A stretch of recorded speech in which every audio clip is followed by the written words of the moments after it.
Okay, good morning, good afternoon, good evening, in whichever time you are watching. So आजदेखि चाहिँ हामी युट्युबमा चाहिँ सिलेबस सिबिएसईको सुरु गर्दैछौँ। सबै नानीहरूलाई पहिला त म आग्रह गर्न चाहन्छु जो जो पनि यो भिडियोको मार्फत आउनुहुन्छ, काइन्डली यो जुन चाहिँ लिङ्क प्रोभाइड गरिएको छ यसमा तपाईँले स्क्यान गर्नुहोस्। यसमा चाहिँ तपाईँले साइन्स म्याथ्स क्लास 6देखि 10सम्मको र 11को र 12को चाहिँ साइन्स र म्याथ्स म पढाउने कोसिस गर्दैछु। सम्पूर्णले साथ फिडब्याक र कन्भर्सेसन गर्नुहोस् होला, कमेन्ट गर्नुहोस् होला। सो आज चाहिँ will be starting for the first day, this is the first day. हामी आज क्लास 9को new book that is exploration भन्छ योपालिदेखि तपाईँको नयाँ किताब एक्सप्लोरेसन किताबको फिजिक्सको first chapter that is describing motion around us. First chapter physics को फर्स्ट च्याप्टर क्लास 9 को डिस्क्राइबिङ मोसन अराउन्ड अस हामी कुरा गर्नेवाला छौँ। So let us start this session. Okay, फर्स्टमा यो कुराको लागि च्याप्टरको नाम पढौँ, डिस्क्राइबिङ मोसन अराउन्ड अस।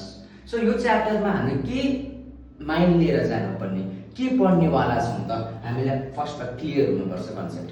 यो च्याप्टरमा चाहिँ हामी हाम्रो वरिपरि भएको कुनै पनि चिजको मोसनको बारेमा, मोसन भनेको के हो, कसरी हुन्छ, किन भएको भन्ने मोसनको बारेमा डिटेल्ड एनालाइसिस गर्छौँ र क्लियर कन्सेप्ट लिएर अर्को च्याप्टरमा बढ्छौँ। So first question in this chapter is what is motion. यो मोसन भनेको के हो, व्हाट इज मोसन, सिम्पल भाषामा बुझ्ने कोसिस गरौँ। मजाले ध्यान दिएर सुन्नुहोस्।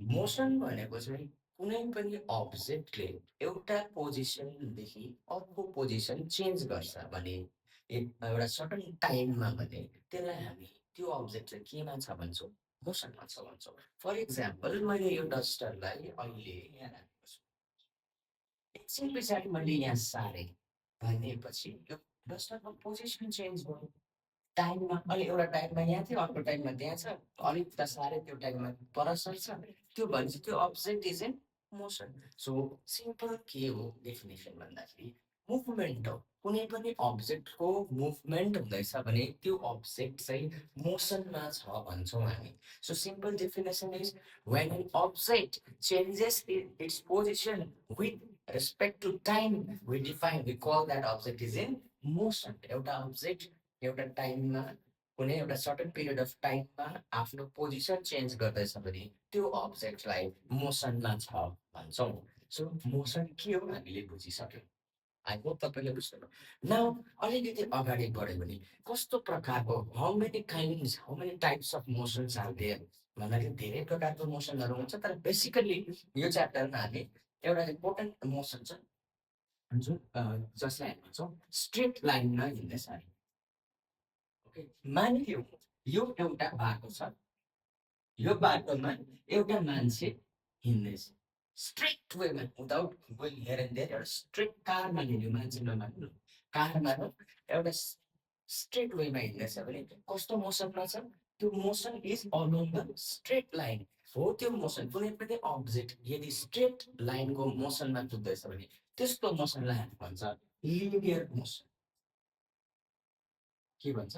Linear motion. लिनियर मोसनमा तपाईँले लाइन देख्न सक्नुहुन्छ, यहाँ एलआइएनई, त्यो लाइन भनेको स्ट्रेट लाइन भयो। सो कुनै पनि अब्जेक्ट स्ट्रेट लाइनमा कुद्दैछ भने त्यो अब्जेक्टलाई लिनियर मोसनमा छ भन्न सकिन्छ। ओके, न अलिकति हामी अगाडि बढ्छौँ, तर यसमा इम्पोर्टेन्ट र मजाको कन्सेप्ट पनि छ। फर इक्जाम्पल तपाईँहरू रोडको साइडमा उभिनु भएको छ अनि गाडीलाई हेर्नुहुँदैछ, आफूले मन पराएको साथी केटी हुनसक्छ, केटा हुनसक्छ, त्यो हेर्नुहुँदैछ भने तपाईँले हेर्नुहुँदैछ भने त्यो गाडी केमा छ, मोसनमा छ। के भन्नुहुन्छ तपाईँ? त्यो मान्छे त्यहाँभित्र भएको मान्छे मोसनमा छ।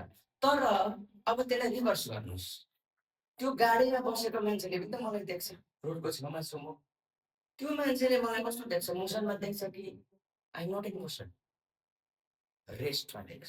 सो मोसन चाहिँ के हो भन्दा रिलेटिभ हो। रिलेटिभ भनेको पुरा सुन्नु भएको होला, तर यो ठुलो कुरा केही होइन।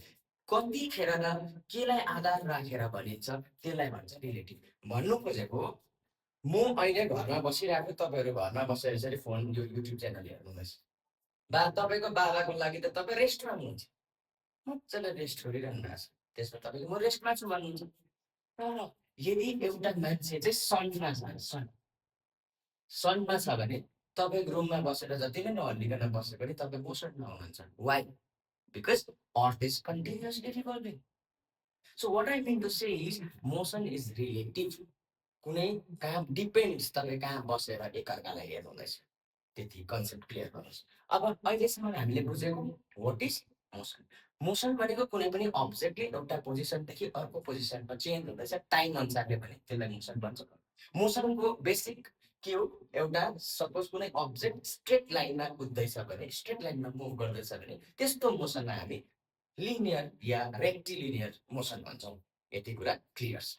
ओके, नाउ तपाईँहरूको यो सब टपिक सेकेन्ड कभर भयो, motion in a straight line, त्यसलाई हामी भन्छौँ linear motion. Okay, now very important concept, next subtopic is distance travelled and displacement. यो च्याप्टरको कुदी second topic is distance travelled and displacement. Distance र displacement भनेको के हो भन्ने कुरा हामी बुझ्ने तयार हुँदैछ। ओके, माइन्डलाई क्लियर गरेर यहाँ हेर्नुहोस्, केही पनि ठुलो कुरा छैन, एकैछिनमा तपाईँहरूले बुझ्नुहुन्छ। हेर्नुहोस्, डिस्टेन्स भनेको चाहिँ एक्चुअल चेन्ज इन पोजिसन। कस्तो त एक्चुअल, एक्चुअलमा तपाईँ कति ट्राभल गर्नुभयो, कति हिँड्नुभयो, या कति मुभमेन्ट गर्नुभयो, या कुनै अब्जेक्ट कति मोसन गर्यो, केमा एक्चुअल, त्यसलाई भन्छ डिस्टेन्स। एउटा इक्जाम्पल दिएर बताऊ, तपाईँ बिहान उठेर स्कुल जानुहुन्छ, तपाईँको स्कुल घर यहाँ छ, स्कुल तपाईँको मानिलिउँ 2 किलोमिटर टाढो छ, तपाईँ हिँड्नुभयो, फेरि तपाईँले साथीको घरमा एकछिन टिफिनमा लन्च खान जानु पर्यो, मानिलिउँ त्यो घर 1 किलोमिटर टाढो छ, फेरि फर्केर तपाईँ अलिक दोकानमा गएर यसो झालमुरी सालमुरी खानुभयो, मानिलिउँ 500 मिटरको दूरीमा छ, अनि तपाईँ फर्केर आउनुभयो स्कुल। ओके, जो चाहिँ यहाँदेखि कति किलोमिटर टाढा भयो? 2 किलोमिटर, 1 किलोमिटर त 500 metres. Oh that is 3.5 kilometre फर्केर आउनु। ओके, सो अब यसमा चाहिँ डिस्टेन्स चाहिँ के हो? एक्चुअल चेन्ज इन पोजिसन, कति हिँड्नुभयो, कति कभर गर्नुभयो, कति मुभ गर्नुभयो भनेपछि तपाईँले यहाँ 2 kilometres plus 1 kilometre plus 500 metres plus आउँदा 3.5 किलोमिटर्स, यति तपाईँको टोटल डिस्टेन्स, त्यसलाई हामी डिस्टेन्स भन्छौँ। अब डिस्प्लेसमेन्ट भनेको के हो? डिस्प्लेसमेन्ट भनेको चाहिँ net change in position, total change in position. Displacement भनेको एकदमै राम्रो कन्सेप्ट छ। डिस्टेन्स भनेको तपाईँ कति जानुभयो, कति फर्केर आउनु, टोटल जोडिन्छ, sum of all the change in पोजिसनलाई डिस्टेन्स भन्छ। तर डिस्प्लेसमेन्ट भनेको चाहिँ के हो भन्दाखेरि shortest distance travelled by you or any object. कस्तो डिस्टेन्स? Shortest distance. हेरौँ, यही कुरा हेरौँ, यहाँबाट हिँड्नुभयो तपाईँ स्कुलसम्म, स्कुलबाट तपाईँ साथीको घर जानु, त्यहाँदेखि दोकान जानु, फर्केर स्कुल आउनुभयो, डिस्टेन्स तपाईँको सम हो, टोटल जोडेपछि डिस्टेन्स निस्किन्छ। तर डिस्प्लेसमेन्ट कति हुन्छ तपाईँको? 0। किन 0 भन्ने क्वेसन आयो? डिस्प्लेसमेन्टको डेफिनेसन के हो बुझ्नुहोस्। डिस्प्लेसमेन्ट चाहिँ कसलाई भनिन्छ? सर्टेस्ट डिस्टेन्स, एक्चुअल चेन्ज कति हुनुभयो तपाईँ? सुरु कहाँ भएर भन्नु भएको थियो तपाईँ? स्कुल, घरबाट हिँड्नु भएको थियो, कहाँ स्कुलबाट हिँड्नु भएको थियो, कहाँ आइपुग्नु भयो? स्कुलमै आउनुभयो भने तपाईँको डिस्प्लेसमेन्ट चाहिँ 0 छ, डिस्टेन्स चाहिँ 0 छैन। भन्नु खोजेको डिस्प्लेसमेन्ट चाहिँ के हो भन्दाखेरि यदि तपाईँ जुनै पोजिसनबाट सुरु गर्नु भएको थियो, जति नै घुमेर पनि तपाईँ त्यही पोजिसनमा आइपुग्नु भयो भने डिस्प्लेसमेन्ट 0 हुन्छ। ओके, सो डिफाइन गर्नु खोजौँ डिस्टेन्स र डिस्प्लेसमेन्टमा के डिफरेन्स छ भन्दा डिस्टेन्स कहिले पनि 0 हुन सक्दैन। Distance can never be zero, but displacement can be zero. CBSE को favorite question number 1 एक मार्क्समा आउँछ. Distance and displacement. Why displacement cannot be zero? Sorry, why distance cannot be zero and why displacement can be zero भन्ने first question लेखेर राख्नुहोस्. त्यसदेखि तपाईँले answer लेख्नुहुन्छ. Distance त तपाईँ अलिकति मुभ गरिसकेर एक्चुअल कभर गरिहाल्नुभयो, जो त कहिले पनि जिरो हुन सक्दैन. Simple logic. तर डिस्प्लेसमेन्ट चाहिँ के हो?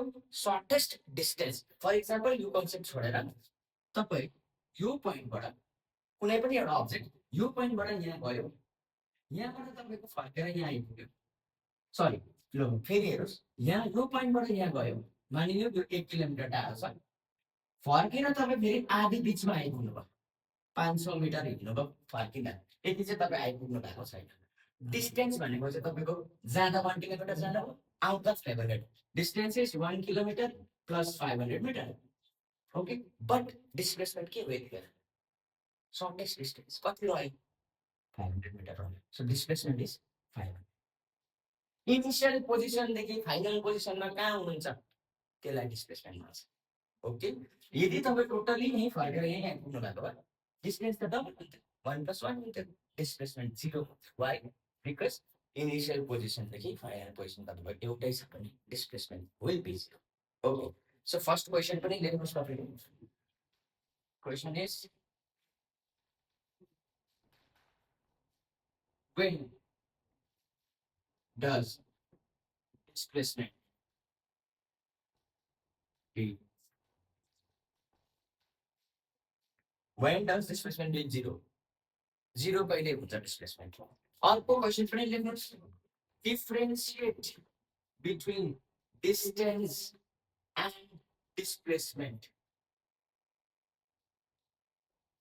डिस्प्लेसमेन्ट भनेको के हो, डिस्टेन्स भनेको के हो? डिफरेन्सिएसन. Very important question. अर्को कुरा, अब यति कुरा क्लियर गरिसकेपछि डिस्टेन्स र डिस्प्लेसमेन्टलाई कसरी नापिन्छ, कुन चाहिँ युनिटमा नापिन्छ मात्र. ओके,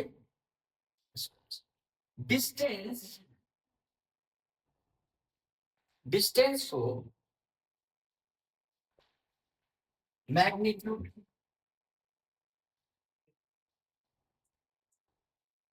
डिस्टेन्सको म्याग्निट्युड मात्रै हुन्छ. अब म्याग्निट्युड भनेको के हो कसैले सुन्नु भएको छैन भने टेन्सन नलिनुहोस्. म्याग्निट्युड भनेको न्युमेरिकल भ्याल्यु, नम्बर भनेको न्युमेरिकल भ्याल्यु. फिजिक्समा नम्बरलाई म्याग्निट्युड भनिन्छ. फर इक्जाम्पल तपाईँले डिस्टेन्स कुद्नु भयो 1 kilometre, so this 1 is magnitude. Okay, so डिस्टेन्सको म्याग्निट्युड मात्रै हुन्छ, डिरेक्सन हुँदैन. डिरेक्सन मानिँदैन. त्यही कारण डिस्टेन्सलाई स्केलर क्वान्टिटी भन्छौँ. स्केलर क्वान्टिटी भनेको के हो आयो तपाईँको माइन्डमा? है, केही बताए. स्केलर क्वान्टिटी भनेको यस्तो खालको चिज जसको नम्बर मात्रै हुन्छ, डिरेक्सन हुँदैन. म्याग्निट्युड हुन्छ, डिरेक्सन हुँदैन भने स्केलर क्वान्टिटी भनिन्छ. तर डिस्प्लेसमेन्टको चाहिँ म्याग्निट्युड पनि हुन्छ, भन्नु खोजेको नम्बर पनि हुन्छ अनि डिरेक्सन पनि हुन्छ. त्यस्तो क्वान्टिटीलाई हामी भन्छौँ वेक्टर क्वान्टिटी. वेक्टर क्वान्टिटी भोलिपर्छ 11-12 मजाले फर्स्ट च्याप्टर भेक्टर्स पढ्नुपर्छ तपाईँ. वेक्टर क्वान्टिटी भनेको कुनै पनि चिज यदि त्यसको तपाईँको नम्बर पनि छ, न्युमेरिकल भ्याल्यु पनि छ, म्याग्निट्युड पनि छ अनि डिरेक्सन पनि छ भने त्यतिखेर वेक्टर क्वान्टिटी भन्छौँ. जब त्यसको म्याग्निट्युड चाहिँ छ, न्युमेरिकल भ्याल्यु छ तर डिरेक्सन छैन, त्यति बेला स्केलर क्वान्टिटी भन्छौँ. Simple. Distance is a scalar quantity. Why? Because it has magnitude, no direction. Displacement is vector quantity. Why? Because it has both magnitude and direction. Clear भयो होला? अहिलेसम्मको recap सुनेको गर्दाखेरि किन रिक्याप गर्दैछु म? भेरी इम्पोर्टेन्ट टपिक हो. 3टा कुरा बुझ्नुहोस्. डिस्टेन्स छ यहाँ डिस्प्लेसमेन्ट छ, डिफरेन्सिएसन हेर्नुहोस्. डिस्टेन्स भनेको एक्चुअल चेन्ज इन पोजिसन. कति मुभ गर्नुभयो डिस्टेन्स हो